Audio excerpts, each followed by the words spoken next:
संत रामपाल जी महाराज एक ऐसे महान संत जिन्होंने अपनी सतभक्ति, तत्व ज्ञान, करुणा और सेवा के बल पर समाज में नई मिसाल कायम की है। संत रामपाल जी महाराज की अगुवाई में उनके सभी सतलोक आश्रमों से समाज कल्याण के अद्भुत कार्यों ने समाज को सुनहरे भविष्य की एक नई उम्मीद दिखाई है। संत रामपाल जी महाराज से नाम दीक्षा लेने के बाद लाखों लोगों की लाइलाज बीमारियां जैसे कैंसर, एड्स आदि ठीक हुई। संत जी के ज्ञान से प्रेरित होकर उनके अनुयायियों ने लाखों यूनिट रक्तदान किया। संत जी ने लाखों बहन बेटियों का दहेज मुक्त विवाह करवाया।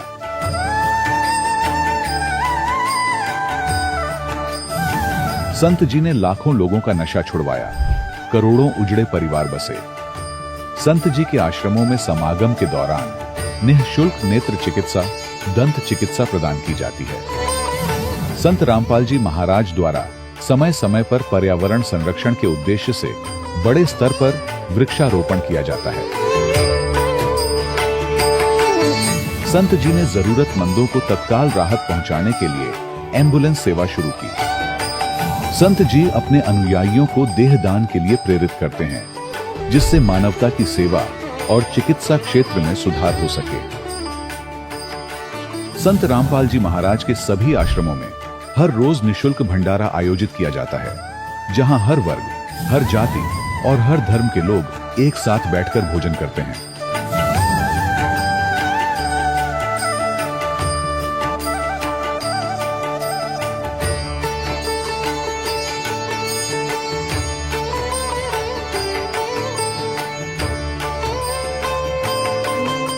संत रामपाल जी महाराज की अन्नपूर्णा मुहिम ने गरीब और बेसहारा लोगों के जीवन में एक नई ऊर्जा और उम्मीद को जन्म दिया है। घर घर खाद्य सामग्री और जरूरी मदद पहुंचाकर संत रामपाल जी महाराज ने लोगों को दुख और मजबूरी से लड़ने की ताकत प्रदान की है।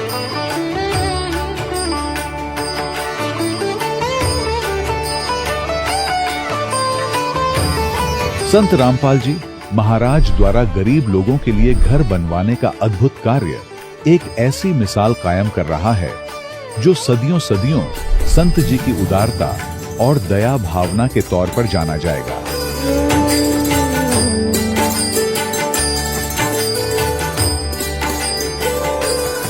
संत रामपाल जी महाराज ने हरियाणा सहित भारत के कई राज्यों में आई भीषण बाढ़ से अनेक गांवों और किसानों को बड़ी राहत दिलाई।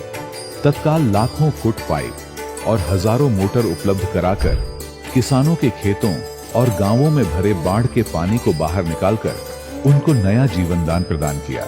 आज संत रामपाल जी महाराज को किसानों के मसीहा के तौर पर देखा जा रहा है।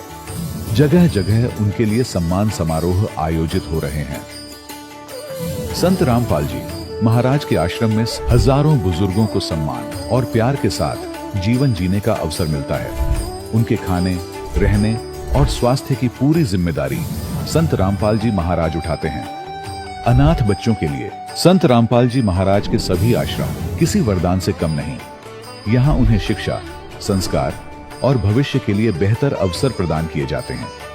चाहे बाढ़ हो, भूकंप या महामारी, संत रामपाल जी महाराज और उनके अनुयायी हमेशा ही जरूरतमंदों के लिए सबसे आगे खड़े रहते हैं। कोविड महामारी के दौरान संत रामपाल जी महाराज के आश्रमों से करोड़ों लोगों के लिए भोजन, दवाइयां और जीवन रक्षक सामग्रियां उपलब्ध कराई गई। चाहे गरीब की मदद हो या किसी शोषित और पीड़ित वर्ग के हक और सम्मान की लड़ाई, संत रामपाल जी महाराज ने हमेशा ही उनकी दबी आवाज को सरकारों तक पहुंचाया है और उन्हें उचित न्याय दिलवाने में अहम भूमिका अदा की है। समाज में आध्यात्मिक और सामाजिक मूल्यों के प्रति जागरूकता लाने में संत रामपाल जी महाराज हर कदम पर मानवता के सच्चे सेवक साबित हुए हैं। संत रामपाल जी महाराज का जीवन हमें सिखाता है कि सच्ची सेवा वही है जो निस्वार्थ भाव से की जाए। आइए हम भी इस महान सेवा के कार्य में इस महान संत से जुड़ें और संत रामपाल जी महाराज से नाम दीक्षा लेकर अपने जीवन को धन्य बनाएं।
राम देव भगवान, अल्लाह, खुदा, ईश आदि नाम एक ही शक्ति के हैं।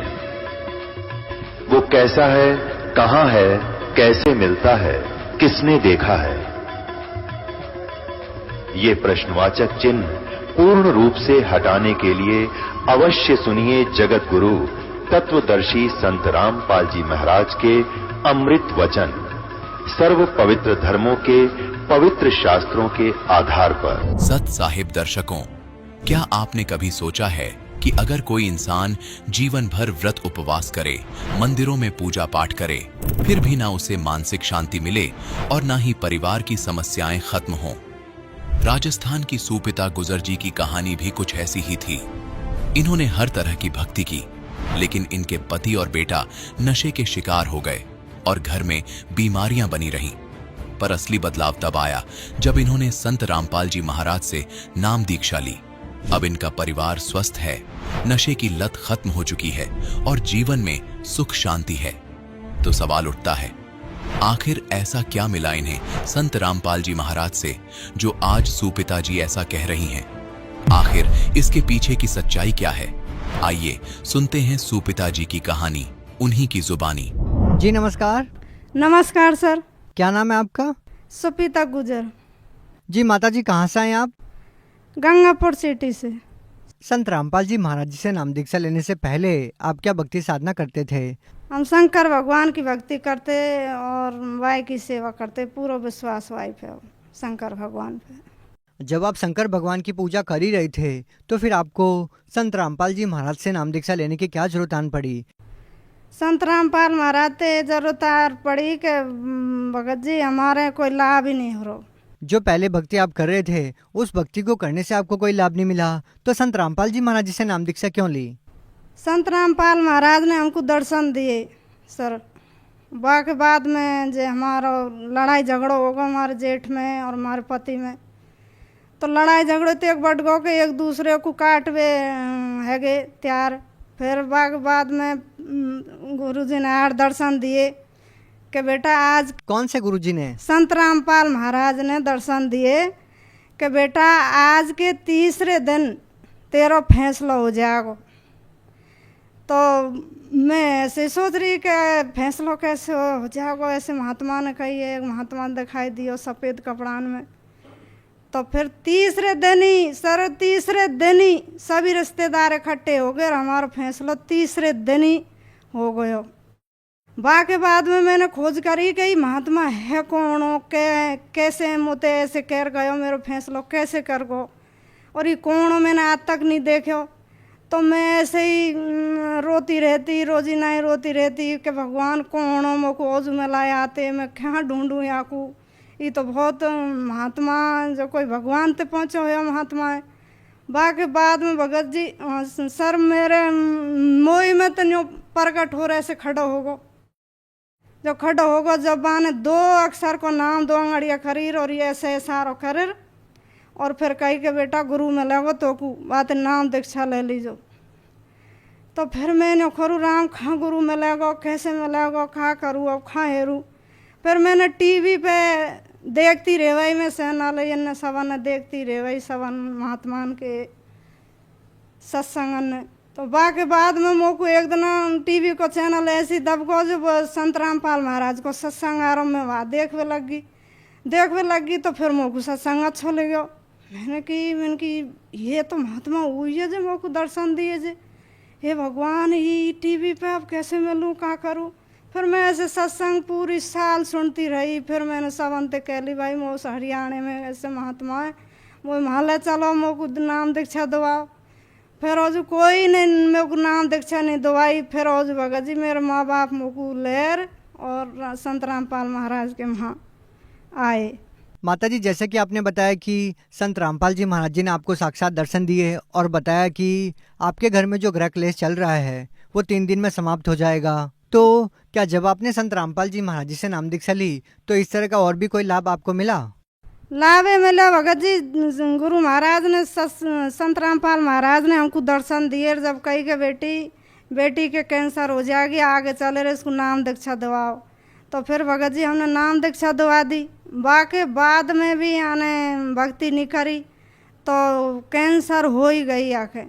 फिर कैंसर होगी तो हम अंदाज नहीं लगे हमको कि कैंसर है, आके सूख रहे कांटो होगी कतई, और हम सोचे क्यों सूख रही है, वह भूल गए, वह ध्यान ही नहीं रही हो कि कैंसर हो सकती है। फिर और जो नाम दीक्षा दवा दी कैंसर कैसे हो सके। फिर ज्योतिषी ने बोला कि आपको ऐसी भयंकर बीमारी हो जाएगी तो मुश्किल बचेगी, तो वो भी हमारे वही बीमारी है। फिर वह के बाद में हमने नाम दीक्षा शुद्ध नाम शुद्ध कराया, शुद्ध करावे के बाद ठीक हो गई। फिर हाँ, डॉक्टर ने भी ये बोला है कि ये बचेगी नहीं और या को जल्दी तो जल्दी अच्छी तरह हॉस्पिटल में दवा दवाओ और ले जाओ आए। फिर हमने तो नौकरी के संत रामपाल महाराज के आश्रम में लेके गए हम, और वहाँ फिर इनको नाम शुद्ध कराया, और नाम शुद्ध करावे के बाद में फिर अपने आप ही ठीक हैगी, फिर कोई दवा की कोई जरूरत ही नहीं पड़ी। और क्या लाभ मिला आपको? और लाभ ये भगत जी के हमारे पति बहुत बीमार रहे हुए, बाकी मतलब बीड़ी पिए और दारू भी पी ले हुए, और क्या नाम है बीमार रहे हुए, टीबी की बीमारी वाके जो वह रह के दवाई ले तो रहे हुए, और फिर ठीक हो जाओ, फिर हो जाए, फिर ठीक हो जाओ ऐसे। फिर गुरुजी ने जब कही कि बेटा या को नाम दीक्षा दवा और या कैसे भी कैसे शरण में ला, जब जा रहा प्राण बचेंगे। मोकू ऐसे बताए वा की हालत बहुत बेकार है, भगवान हमने भक्ति कौन करन देखो आगे बाद में। तो फिर बा ने भी नाम दीक्षा ले ली और आज ठीक ठाक है, खूब भक्ति कर रहा है, ना कोई खांसी है, ना कोई दवाई है, ना कछु, खूब ठीक है। नशा भी करते हैं वो? नशा करे, पहले बीड़ी भी पिए, दारू भी। क्या अभी भी करते हैं? अब नहीं करें। जना के बाद में मेरे ऐसी चिंता हैगी कि भगवान दारू है तो कछु छोड़ भी देगा, पर ये बीड़ी तो आगे छूटे ही नहीं, और ये अब नाम दीक्षा ले रहा है और खेतन में उंगाया होता है तो जरूर बीड़ी पी रही आगो। फिर गुरुजी ने आकाशवाणी करी कि बेटा चिंता मत करे, और या की बीड़ी कतई छूट जाएंगे। या को जो वो है और जो मैंने ऐसे खींच लिया, ऐसा हाथ बताया गुरुजी ने कि ऐसे खींच लिया मैंने, अब ये कतई ना बीड़ी पिएगो ना ही दारू पिएगो, और ये भक्ति करेगो, तू या की चिंता कतई मत करे। फिर मैं निश्चिंत होगी कि भाई परमात्मा ने बोल दिया। तब जना के बाद में भक्ति ही कर रहा है, और ना दारू पिए ना कोई नशा करे, और खूब भक्ति कर रहा परमात्मा की। और क्या लाभ मिले? लाभ भगत जी हमारे बहुत कम नाज हो, बहुत आधे दिन को जैसे 6 महीना के लिए, 1 साल ही होगा हमारा बाजरो नहीं होगा, गेहूँ है, तो 6 महीना के लिए नाज हो। और 6 महीना के जब मैं कर रही मैंने कि 6 महीना के लिए तो होगा, और अब मोल खरीदना पड़ेगा। तो फिर मेरी चिंता बनी रही भाई कि भगवान इतने पैसा भी नहीं है, नाज तो बहुत चाहिए को, हम भैंस बहुत राखेंगे। फिर औजू हम खाते रहिए, 6 महीना बीत गए।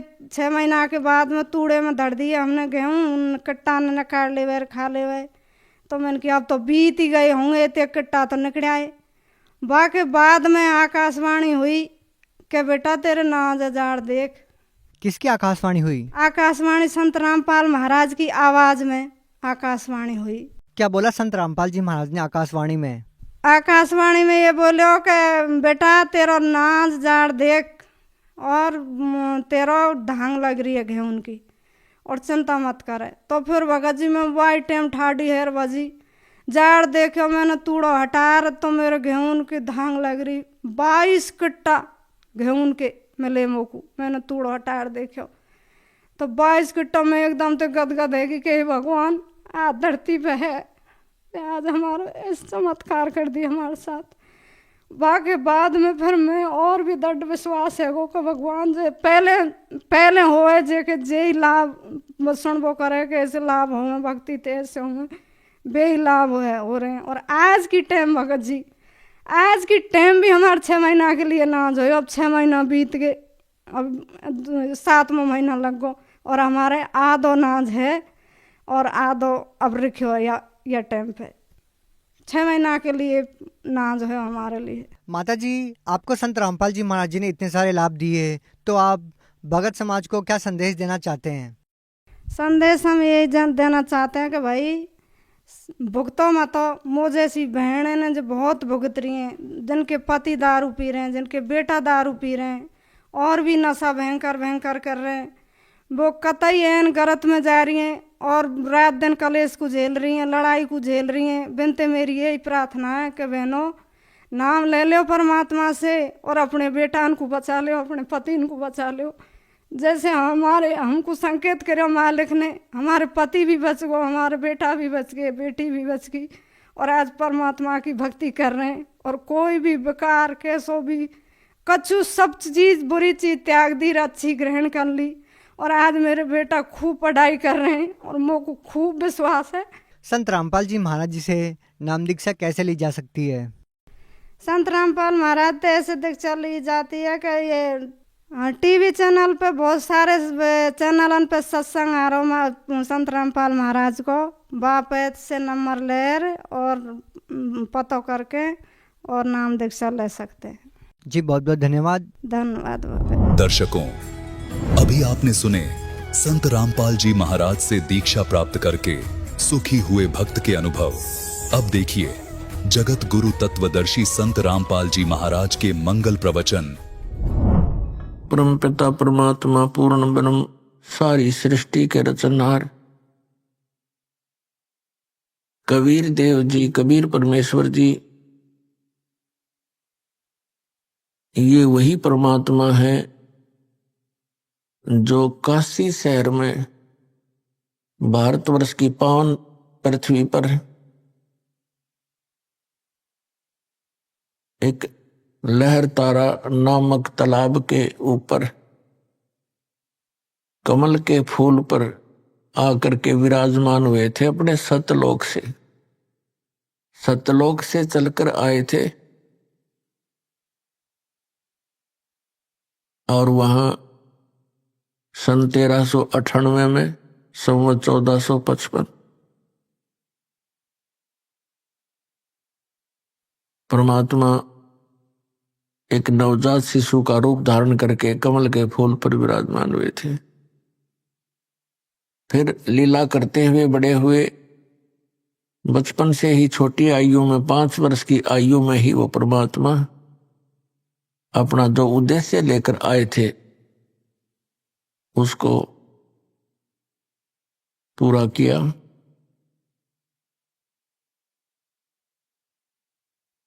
पुण्यात्मा,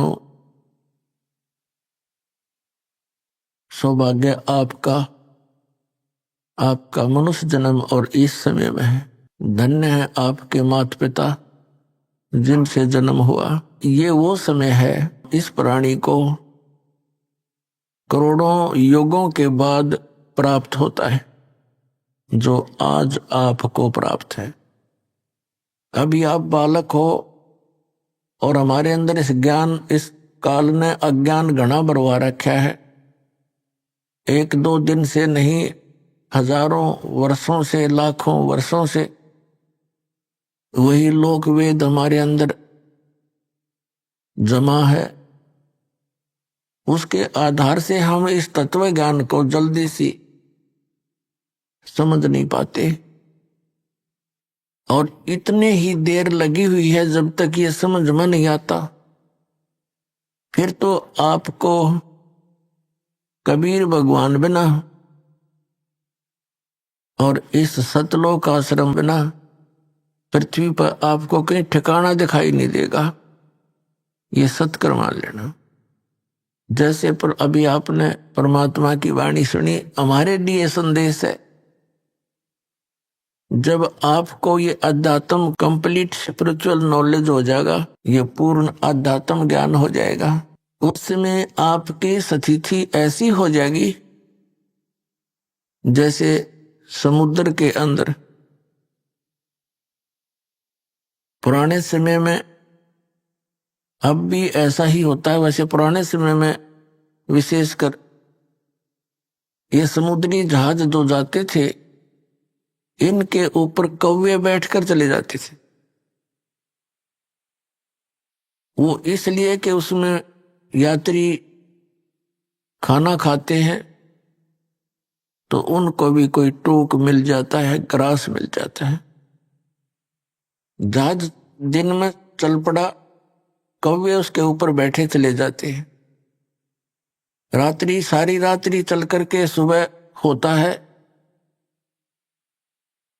तो उसमें जहाज के जो चालक होते थे वो अपनी दिशा को देखने के लिए एक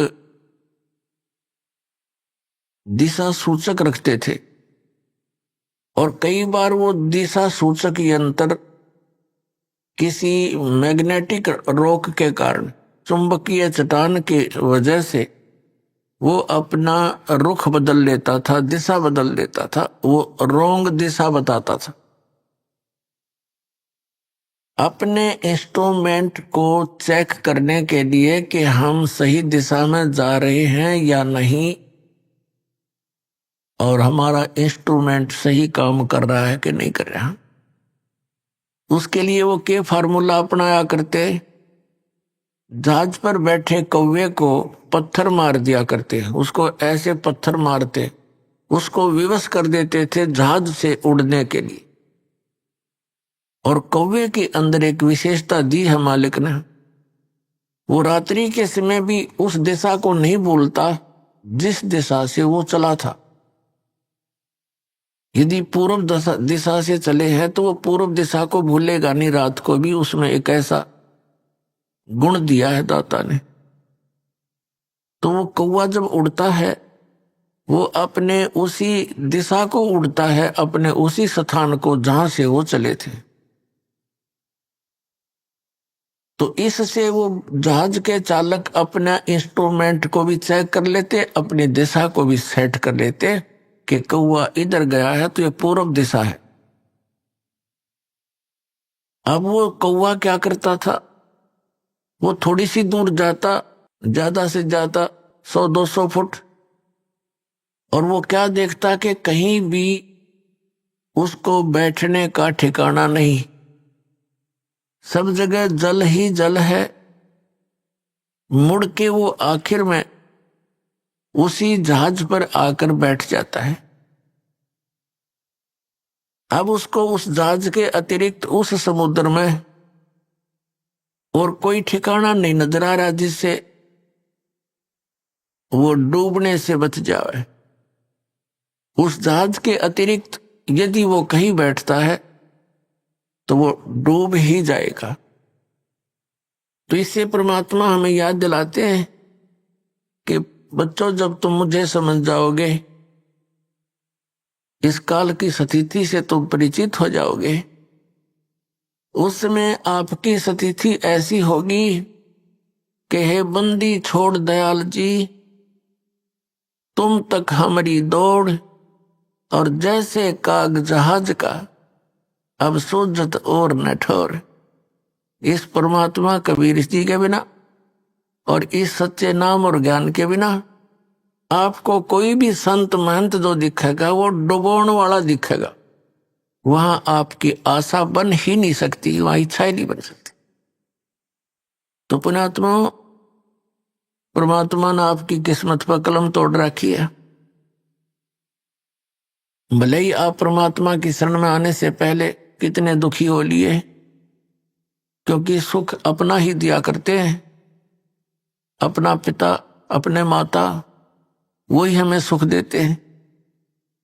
जब आपको यह पता चलेगा कि हमारा पिता कौन है, अभी तो हम इस काल को अपना मालिक मान बैठे थे कि यह हमारा पिता है, और पिता ऐसे दुख देता है जो कि यहाँ के प्राणी आप देख रहे हो। किसी मेडिकल में जाकर देखो, हाहाकार मची है।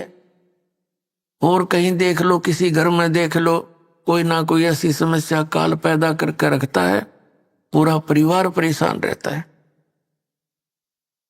किसी की आंखें नहीं, किसी की बाजू नहीं, किसी को कैंसर हो गई है, कोई गधा बन गया, कोई कुत्ता बना, कोई सुअर बना। बताओ, यहाँ कोई जीवन है? पर विवश है हम, मजबूरी है हमारी। इस मजबूरी के अंदर हमने अपने यहाँ टाइम पास करने की कुछ अटकल सी लाक है, हम जी रहे हैं। उस परम पिता ने आकर हमें वो ज्ञान दिया जिस उद्देश्य से वो आते हैं। अब क्या बताते हैं परमात्मा, मानुष जन्म दुर्लभ है, ये मिले न बारंबार। तरवर से पत्ता टूट गिरे, वो बोर न लगता डर। राम नाम रटते रहो, जब तक घट में प्राण। कब हो तो दीन दयाल के, भनक पड़ेगी कान। जब तप संयम साधना, सब सुमरण के माही। कहें कबीर जाने राम जन, सुमरण सम कछु नाही। परमात्मा हमें याद दिलाते हैं कि ये मनुष्य जीवन बच्चों बड़ा मुश्किल से मिलता है, और मनुष्य जीवन मिलता है तो इसमें कुछ सुविधाएं भी अधिक होती हैं, इसमें कुछ बुद्धि भी एक्स्ट्रा होती है। हम उस बुद्धि को जहां प्रयोग करना था वहां प्रयोग ना करके हम इस काल के इसी लोक में हम वो आइटम संग्रह करने में लगे रहते हैं जिनको हमने यहां छोड़कर जाना होता है। बुद्धिमान व्यक्ति उन वस्तुओं को विदेश में कभी संग्रह नहीं करता जिनको वो अपने स्वदेश नहीं ले जा सकता। उसका यूज क्या, बेमतलब पैसे खर्च कर वहां दर के आने का। तो ऐसा काम वही कर सकता है जो कति अज्ञानी हो। अपने आत्मा हम सबको मालूम है कि हम जो भी कोठी बंगले संपत्ति इसको इकट्ठा करने में आजीवन लगे रहते हैं, ये हमारे साथ नहीं जाती। और जो वस्तु साथ जानी है उसकी तरफ हमारा ध्यान विशेष नहीं। और किसी पुण्यात्मा की पूर्व जन्म की प्रेरणा अत्यधिक है, वो चलता है परमात्मा के पाने के लिए, तो काल ने जगह जगह पर ये काल के दूत संत बैठा रखे हैं। कोई गुफा में बैठा है, कोई गांव के गोरे धूना लाए बैठा है, कोई कहीं खड़ा है, कोई कहीं आश्रम बना करके गुमराह किए हुए हैं। तो काल ने उनका वैसे जीवन यूं नष्ट करवा देना है। तो इस सारी समस्या का समाधान करने के लिए, अपने बच्चों को तत्व ज्ञान देने के लिए वो हमारे परम पिता इस काल के लोक में आते हैं। पुण्यात्मा, परमेश्वर ने आके बताया है कि मनुष्य जीवन प्राप्त करके जो नहीं रटे हरि नाम, जैसे कुआं जल बिना फिर बनवाया क्या काम। जिस कुएं में जल नहीं वो कितना ही सुंदर हो, कैसी उसकी बढ़िया कंस्ट्रक्शन कर रखी हो, और जल है नहीं तो उसका नाम कुआं अवश्य है, गुण कूप के नहीं है। ठीक इसी प्रकार मानव शरीर प्राप्त करके जो प्राणी साधना सत्य नहीं करता उसका नाम मनुष्य अवश्य है, पर काम मनुष्य के नहीं, वो गुण मनुष्य के नहीं। एक सत साधना ना करके चाहे कोई भक्ति भी कर रहा है, बोल पुण्यात्मा, उसका भी जीवन व्यर्थ है। और जो भक्ति नहीं करता उसका भी व्यर्थ है। तो इस समस्या के समाधान के लिए केवल परमात्मा ही स्वयं आते हैं। वो आकर हमें ज्ञान देते हैं। गुरु बिन माला फेरते, गुरु बिन देते दान, गुरु बिन दोनों निष्फल हैं, चाहे पूछो वेद पुराण। गुरु बड़े गोविंद से मन में देख विचार, हरि सुमरे सो वार है गुरु सुमरे होवे पार। परमेश्वर ने आकर के हमें इस पूरे प्रोसेस से परिचित कराया है कि परमात्मा कैसे मिल सकता है, तुम काल के जाल से कैसे छूट सकते हो। उसके लिए सबसे पहले मालिक ने बताया है कि सबसे पहले गुरु हो और गुरु पूरा हो। अधूरे गुरु से भी कोई लाभ होने वाला नहीं। अब पूरे गुरु की पहचान कैसे हो? हमारे जो सदग्रंथ हैं, जिनको आज तक हम सर्वधार्य मानते रहे, पवित्र चारों वेद, पवित्र श्रीमद् भगवत गीता और पवित्र 18 पुराण, ये हमारे हिंदू धर्म के सदग्रंथ माने जाते हैं। वैसे तो ये सदग्रंथ, ये शास्त्र किसी धर्म विशेष के नहीं है, ये तो मानव मात्र के लिए एक संदेश है भगवान का। ये उसमें लिखे और बोले गए थे जिसमें कोई धर्म नहीं था, फिर भी अब ये हिंदू समाज के निमित्त कर दिए गए हैं। तो इसीलिए कहा जाता है जो हिंदू धर्म के जो अनुयायी हैं, पुण्यात्माएं हैं, वो इन सदग्रंथों को सही मानते हैं। तो दास ने ऐसी दया की परमात्मा ने कि जो भी समूह, जो भी धर्म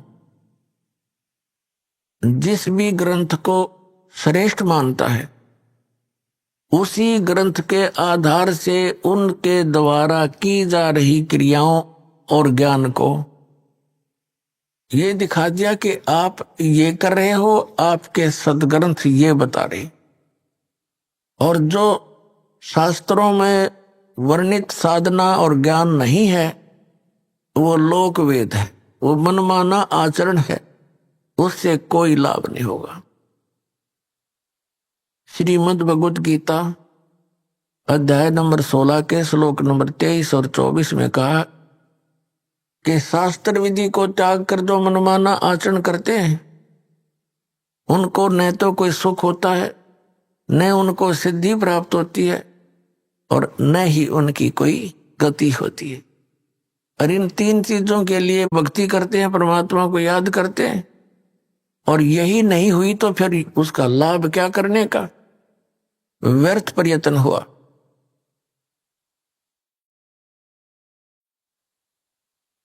अपने आत्मा परमात्मा ने आकर ये ज्ञान दिया कि सबसे पहले आपका गुरु हो, गुरु भी पूरा हो। ये गुरु, नकली गुरुओं ने सारा काम बिगाड़ रखा है। तो सूक्ष्म वेद में कहा कि गुरुआं गांव बिगाड़े, संतो गुरुओं गांव बिगाड़े, ऐसे कर्म जीव कला दिए, ईब जड़े नहीं जाड़े। ऐसे कर्मों से ये लिप्त कर दिए, अब इतना ज्ञान देने से भी वो उनसे हटने को तैयार नहीं, क्योंकि घना पुराना रंग हो गया। तो पुण्यात्माओं, परमात्मा जब यहां आए, छोटे से 5 वर्ष की आयु में ही वे अपना इस यथार्थ ज्ञान का प्रचार करने लग गए थे। उनके ज्ञान के सामने बड़े बड़े ऋषि, महर्षि, मंडलेश्वर सभी परास्त हो गए थे। लेकिन इस मन की ऐसी वृत्ति है, सच्चाई का ज्ञान हो जाता है, फिर भी वहां से हिलने को तैयार नहीं। एक बार ये दास नगर नगर में, शहरों में सत्संग करने लगे थे। भक्तों ने सब मिलकर के एक सखी मनाई थी। सन 2003 में हमारा एक एपिसोड तैयार किया गया था परिभाषा प्रभु की, और उस आस्था चैनल के ऊपर उसको चलाया गया था। वो 6 महीने चला था। ये सभी संत और पंथ बौखला गए। इन्होंने उस आस्था चैनल के मालिक को इतना दबाव दे दिया कि इस प्रोग्राम को बंद कर दे, नहीं तो हम अपने सभी प्रोग्राम वापस ले लेंगे। ये तो अंडरस्टूड है। अब या तो ये चलेगा ज्ञान, ये जहां ये चलेगा उनका तो चल ही नहीं सकता, फिर कोई सुने कोई नहीं उनने। तो उसने मजबूर होकर के हमारा प्रोग्राम बंद कर दिया। समस्या आई भी, परमात्मा का संदेश उसके बच्चों तक जाना था, निकाल के दूता ने टांग अड़ा दी। फिर स्कीम बनाई, नगर नगर में जाकर प्रचार करें, पुस्तक बांटें और सीडी बना के दें। ये कार्यक्रम शुरू किया तो उसमें भी विरोध पैदा कर दिया। नगर नगर में फिर झगड़ा शुरू करने के लिए आने लग गए। तो तब ये दास ये ज्ञान सुना रहा था। एक बहन आई एक नगर में, एक शहर में, और उस शहर में लोकल जो चैनल होते थे, लोकल जो जैसे केबल सिस्टम होता है, उस पर हम 15-20 दिन पहले सीडी चलवा देते थे उसको दे करके, ताकि शहर शहर के लोग ये परिचित हो जाएं कि हम क्या बताना चाहते हैं। तो उस बहन ने बताया कि मैं टीवी देख रही थी, जल्दी जल्दी चैनल बदल रही थी, संतों के सत्संग सुनने का मुझे बहुत शौक था। किसी का भी सत्संग सुनती थी, 5-4 मिनट के बाद सोचती थी दूसरे के वचन सुनती हूं, इसमें आनंद नहीं आया। तो ऐसे करते करते आपका ये प्रोग्राम मैंने देखा। एक बार शुरू हुआ तो 1 घंटे की सीडी थी वो। कहने लगी 1 घंटे तक मैं कभी देखूं, कभी मुझे गुस्सा आवे कि ये ब्रह्मा विष्णु महेश के बारे में क्या बोल रहा है, और जब प्रमाण दिखाए जा, क्योंकि मैं उनको पढ़ा करती थी, मुझे याद भी था और मेरे पास वो रखे भी थे। ऐसे करते करते वो सारा कुछ 15-20 दिन तक कंटिन्यूस वो प्रोग्राम देखा उसने। अब वो कहने लगी जी ये सारा पता लग गया कि जो साधना मैं कर रही हूं ये यूजलेस है, लेकिन इन भगवानों में इतनी आस्था होगी, अब भी इनको त्यागने को दिल नहीं करता। बता, ऐसे रंग गए हम इस रंग में, ये पता लग गया कि इन भक्ति से कोई लाभ नहीं, और आजीवन कर ली, इसलिए उसमें ऐसे रंगे गए। तो आज इस दास के सामने इतनी प्रॉब्लम आई है, लेकिन परमात्मा ने दया करी, अपने बच्चों को शिक्षित कर रखा है। परमात्मा का कोई भी कार्य त्रुटि युक्त नहीं होता। परमेश्वर ने 600 वर्ष पहले अपनी प्यारी आत्मा धर्मदास जी से कह दिया था, क्योंकि धर्मदास बहुत दुखी हुआ। धर्मदास जी हिंदू धर्म में जन्मे थे, वैश्य कुल में जन्म था, बाणिया के घर में, बहुत बड़ा धनी परिवार था उसका, लेकिन भगवान की आस्था करी थी। श्री राम कृष्ण और शंकर भगवान की पूजा करता हुआ मथुरा के अंदर पहुंच गया, अपने हिंदू गुरु जी के द्वारा दिए गए मार्गदर्शन आधार पर। उनके रूपदास नाम के गुरुजी थे। रूपदास जी ने उनको ये पढ़ाई पढ़ा रखी थी, रामकृष्ण के का जाप जपया कर, शंकर भगवान की पूजा पैरेलल करया करे। विष्णु जी इष्ट रूप में पूजने को बताया था, क्योंकि वो वैष्णु संत थे। अब जब परमात्मा वहां पहुंचे मथुरा के अंदर, धर्मदास जी एक तालाब में स्नान करके, जिसको मथुरा का तीर्थ बताते हैं कि श्री कृष्ण जी यहां नहाया करते थे, यहां खेला करते थे। उसमें स्नान करके वो बाहर निकला और लोटे में एक जल भर के साथ में रखा हुआ, कुछ स्थान गाय के गोबर और मिट्टी मिला करके मड प्लास्टर किया, कुछ लिपाई करी और फिर उसके ऊपर अपने ठाकुर जी को मूर्ति को, भगवान विष्णु की मूर्ति को रखकर एक थाली में उसको नवाया, कपड़े बदले, फिर उनकी आरती उतारी, जैसा भी वो क्रिया करते हैं कर्मकांड के अंदर। वो ऐसे अपने नित्य नियम कर रहा था।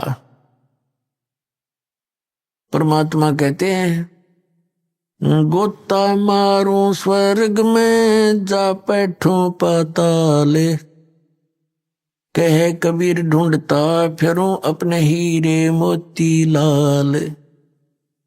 जैसा कि वेदों में प्रमाण है कि वो परमात्मा ऊपर तीसरे मुक्ति धाम यानी सतलोक में रहता है, रत धाम में।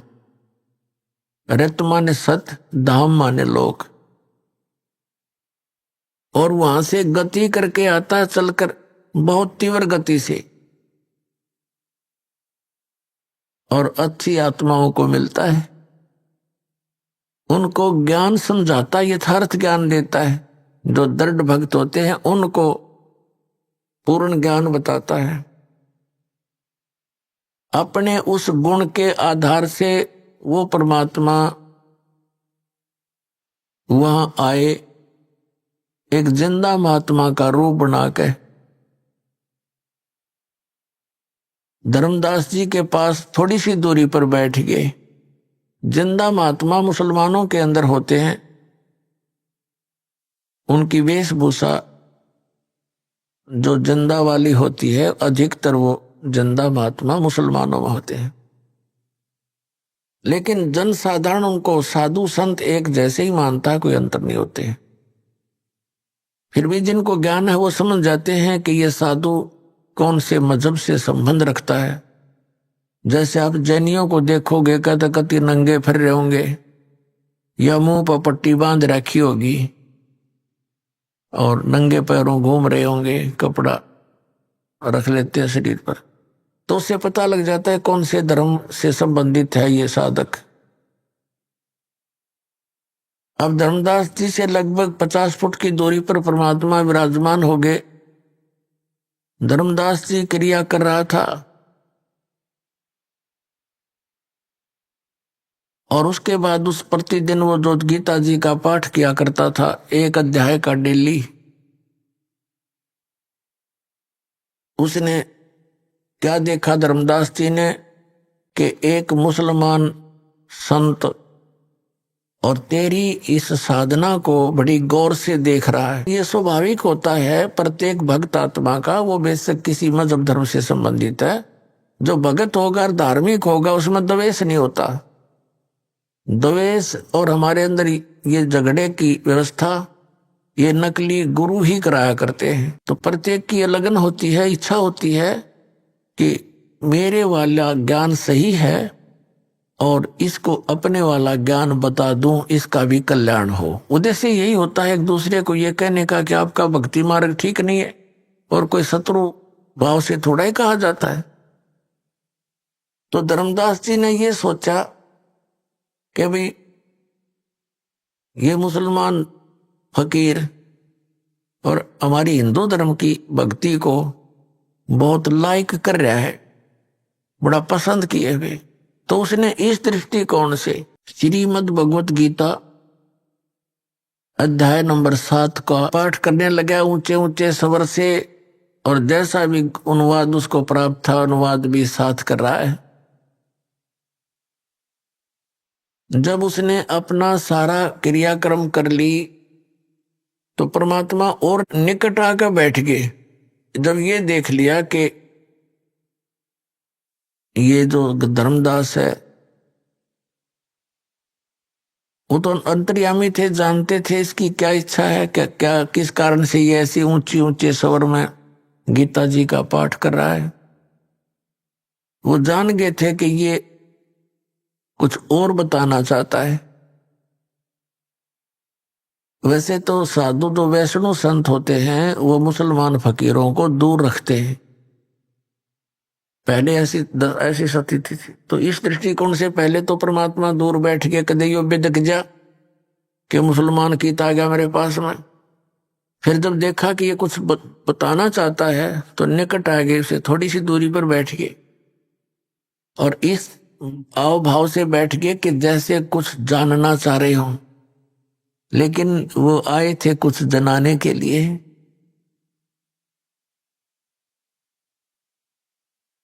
फिर धर्मदास जी ने सोचा ये तो बड़ा गौर से सुन रहा है, उसने 8वां अध्याय फिर शुरू कर दिया, वो भी सुना दिया। अब कुछ जब उसने अपनी सारी क्रिया कर ली, जब परमात्मा ने कहा कि हे महात्मा जी,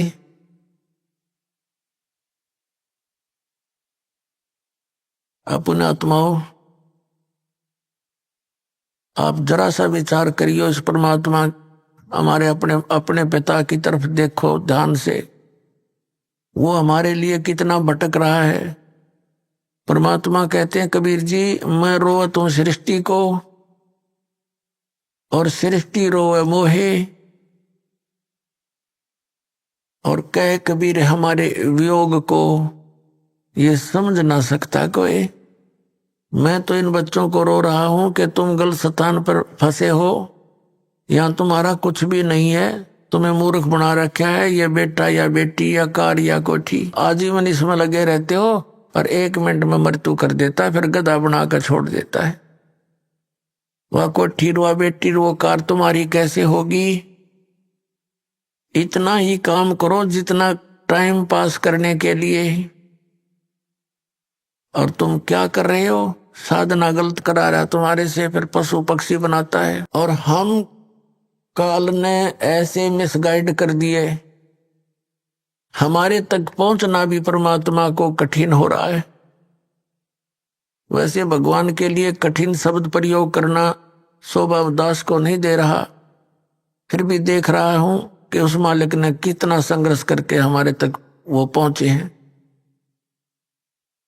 अपने ही बच्चे को अपने बारे में बताने के लिए उस धर्मदास जी को तो कहते हैं महात्मा जी, और आप बनते हैं जिज्ञासु दास और कहते हैं हे वैष्णव महात्मा, आपका ज्ञान मुझे बहुत अच्छा लगा, आपने तो कमाल कर दिया, ऐसी वाणी बोली है मेरी आत्मा को खींच लिया।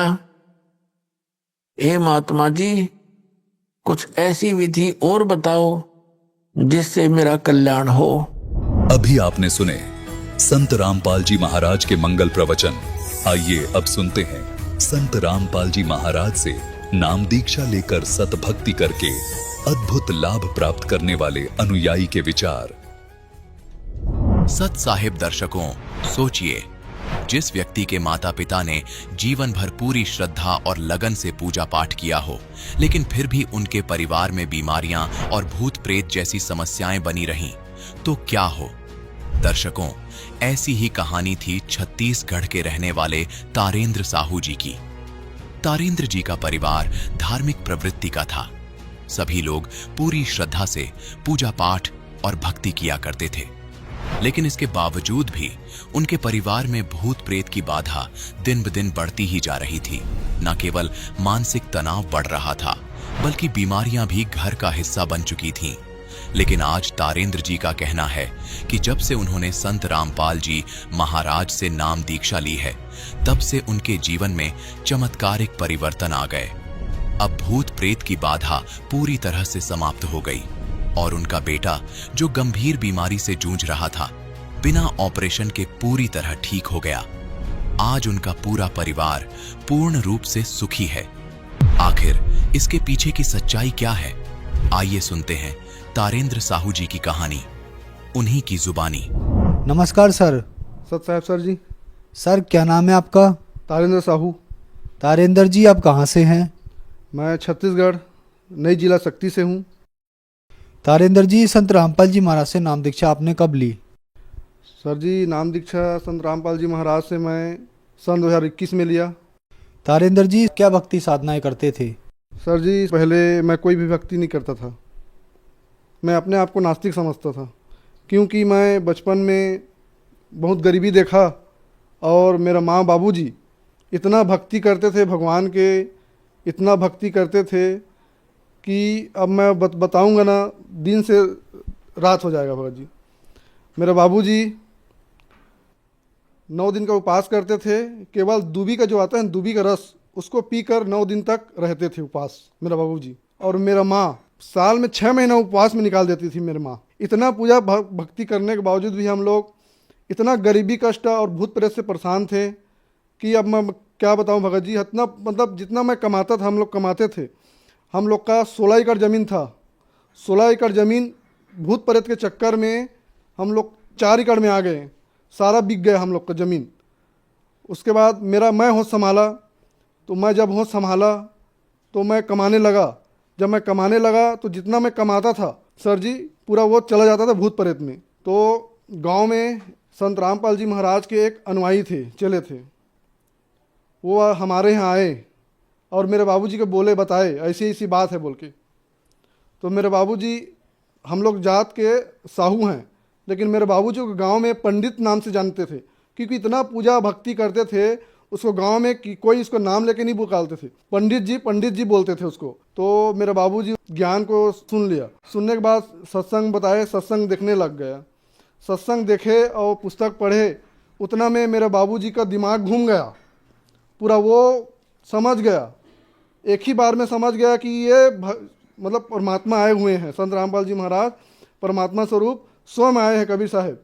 और जितना मतलब गीता में मतलब मेरा सारा वेद पुराण जानता है मेरे बाबूजी, ये कंठस्थ याद था उसको पूरा, एकदम धार्मिक प्रवृत्ति के थे वो शुरू से, बचपन से। तो वहाँ उन लोग माँ और बाबूजी हरियाणा से नाम दीक्षा लेके आ गए संत रामपाल जी महाराज जी से। जैसे नाम दीक्षा लेके आए, भूत प्रेत एकदम से गायब हो गया। सन 2013 से भूत प्रेत को हम लोग जानते नहीं, अब समझो। उससे पहले घर का जो बोर चलता था उसको बंद कर देते थे। हम लोग के पास ट्रक था, मेटाडोर था, उसको बंद कर देते थे। सारा वो बिक गया भूत के चक्कर में, हमारा मेटाडोर वो भी बिक गया पूरा। हम लोग सड़क में आ गए। बाबूजी को बाहर जाना पड़ गया, बहुत सारा कर्जा हो गया था तो उसके चक्कर में। तो फिर वहाँ से संत रामपाल जी महाराज जी से नाम दीक्षा लेने आने के बाद एकदम से भूत प्रेत का बाधा जो था पूरा ख़त्म हो गया। उसके बाद फिर मेरा बच्चे का तबीयत ख़राब हुआ था सन 2021 में। तो मेरा बच्चे का जब तबीयत ख़राब हुआ तो चांपा में बचपन हॉस्पिटल है बहुत बड़ा, वहाँ एडमिट थे। 10 दिन से एडमिट थे। 10 दिन एडमिट होने के बाद और बहुत सारा पैसा लगने के बाद वो बोला, डॉक्टर बोले, यहाँ के चांपा वाले 2 डॉक्टर थे, रिपोर्ट भी मैं रखा हूँ। एक डॉक्टर का नाम नरेश देवागन है और एक डॉक्टर का नाम राधे श्याम सोनी। ये दोनों डॉक्टर देखते थे। तो 10 दिन की इलाज करने के बाद वो बोला कि इसको बहुत बड़ी बीमारी हो गया है, कावासाकी बीमारी बोले। बहुत बड़ी बीमारी है, लाखों में एक जने को होता है बोले कावासाकी बीमारी।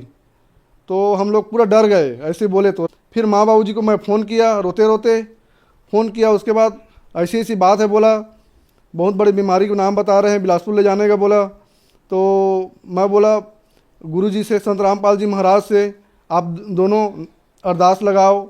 और जैसे मैं बोला मेरा बच्चा अगर ठीक हो जाएगा, रोते रोते मेरे माँ और बाबूजी को बोला, अगर मेरा बच्चा सवेरे सवेरे उठ के बिस्तर में अपने हाथ से ब्रश करेगा और उठेगा तो मैं भी नाम दीक्षा लूँगा बोला संत रामपाल जी महाराज से।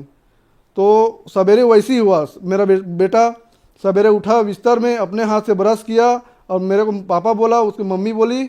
और फिर हम लोग माँ और बाबूजी को बुलाए और संत रामपाल जी महाराज से चांपा नामधर्म केंद्र में नाम दीक्षा लिए। और फिर उसी दिन बिलासपुर रिफ़र कर दिए थे। बिलासपुर हम लोग लेके गए। बिलासपुर में उसके बाद उसका दिल का सीटी स्कैन हुआ तो छेद है बोले। उसके बाद एक और डॉक्टर वहाँ देखे, वो बोला ये कावासाकी बीमारी का इलाज यहाँ नहीं है, दिल्ली जाना पड़ेगा बोला। तो दिल्ली जाना बोले तो हम लोग एकदम डर गए और वो डॉक्टर से थोड़ा झगड़ा होने लग गए। मैं उससे झगड़ा हो गया, बहसबाजी, वहाँ नर्स से भी झगड़ा हो गया मैं। उसके बाद मैं बोला अपना परमात्मा के शरण में आए हैं। अब मेरे को पहले तो विश्वास नहीं था सब देवी देवता में। फिर जब 2013 में मेरा माँ बाबू जी नाम दीक्षा लिए तो वहाँ से भूत प्रेत गायब हो गया था। उसके बाद में हम लोग सोचे ये ठीक हो जाएगा, नहीं जाएंगे हम लोग, संत रामपाल जी महाराज के चरण शरण में हैं, उसका नाम दीक्षा ले लिए हैं, थोड़ा सा ठीक होगा तो इसको भी दिलाएंगे बोल के मैं और मेरा पत्नी ले लिए थे नाम दीक्षा। तो हम लोग बिलासपुर से मेरे बच्चे को हम लोग फिर चांपा ले आए। उसके बाद यहाँ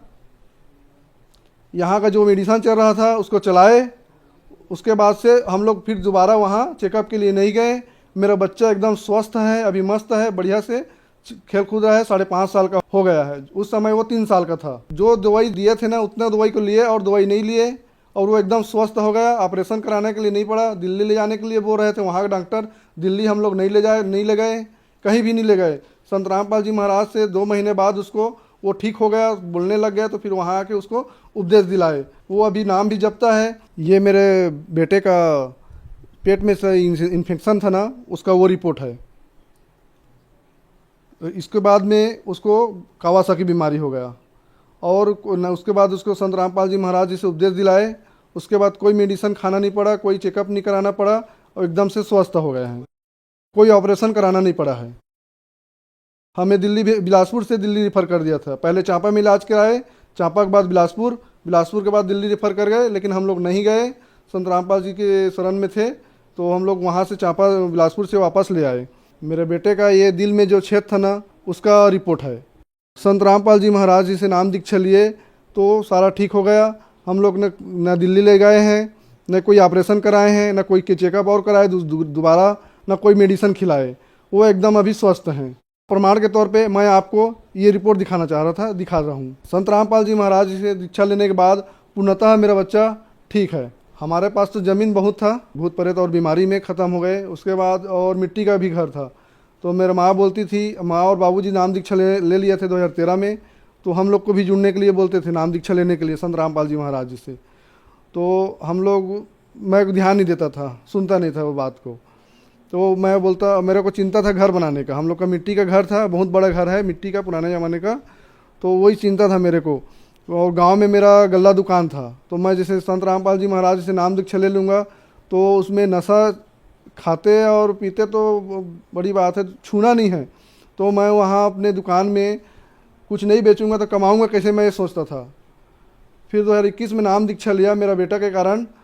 तो आज मेरा घर 20 लाख का लगभग का घर मेरा बन रहा है। ये बहुत बड़ा लाभ हुआ मेरे को और सभी चीज़ों में बरकत है। मैं सोच रहा था दुकान नहीं चलेगा, लेकिन अपने हिसाब से बढ़िया चल रहा है। नशा पानी नहीं है, उसके हिसाब से दुकान भी बढ़िया चल रहा है मेरा। और मेरा बाबूजी एक बार ट्रैक्टर के नीचे आ गए थे, धान मिसाई चल रहा था, तो उसको कुछ नहीं हुआ। वो अपने जो संत रामपाल जी से नाम दीक्षा मिला है उसको जप रहे थे तो उसको कुछ नहीं हुआ, ये लाभ हुआ। और मेरा माँ कम से कम 4 से 5 बार मेरे माँ का एक्सीडेंट हो गया है बाइक से, लेकिन आज तक उसका खरोच नहीं आया कहीं भी कुछ भी। सर, जैसे कि आपने बताया कि आप एक नास्तिक इंसान थे, आपने भगवानों की पूजा करते हुए माता पिता को देखा, बहुत गरीबी थी, फिर आपने संत रामपाल जी महाराज से नाम दीक्षा लिए और आपको लाभ हुए, आप एक आस्तिक इंसान बन गए, भगवान की भक्ति करने लगे। तो जो दर्शक आज आपको टीवी पर देख रहे हैं और वो भी परेशान हैं, संत रामपाल जी महाराज से नाम दीक्षा लेना चाहते हैं, तो कैसे ले सकते हैं?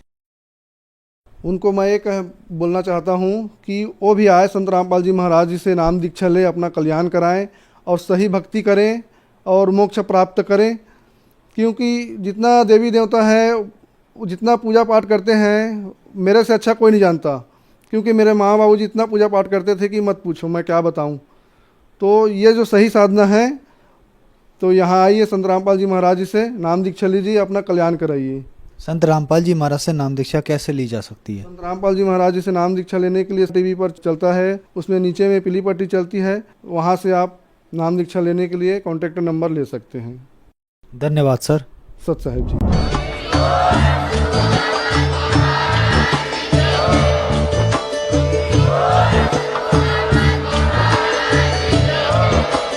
आप सुन रहे थे जगत गुरु तत्वदर्शी संत रामपाल जी महाराज जी के मंगल प्रवचन। अधिक जानकारी के लिए विजिट कीजिए हमारी वेबसाइट www.jagatgururampalji.org। संत रामपाल जी महाराज जी के शुभ आशीर्वाद से पूरे विश्व भर में 500 से भी ज्यादा नाम दीक्षा केंद्र हैं, जिन पर संत रामपाल जी महाराज जी द्वारा ऑनलाइन निशुल्क नाम दीक्षा दी जा रही है। अपने नजदीकी नाम दीक्षा केंद्र का पता करने के लिए संपर्क करें 8222880541।